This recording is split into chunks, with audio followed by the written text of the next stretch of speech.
ಕನಸಲಿ ತುಂಬ ಕೆಟ್ಟಿರುವೆನು ನಿನ್ನನ್ನು ಕೇಳದೆ, ರೆಕ್ಕೆಯ ನೀನೆ ಕಟ್ಟಿರಲು ಈ ಹೃದಯವು ಹಾರಿದೆ.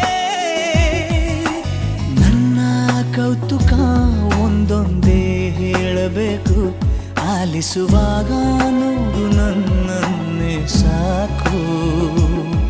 ಸಹವಾಸ ದೋಷದಿಂದ ಸರಿ ಹೋಗಬಹುದೇ ನಾನು, ನನಗಾಗಿಯೇ ಕಾದಿಟ್ಟುಕೋ ಹಠವೊಂದನು.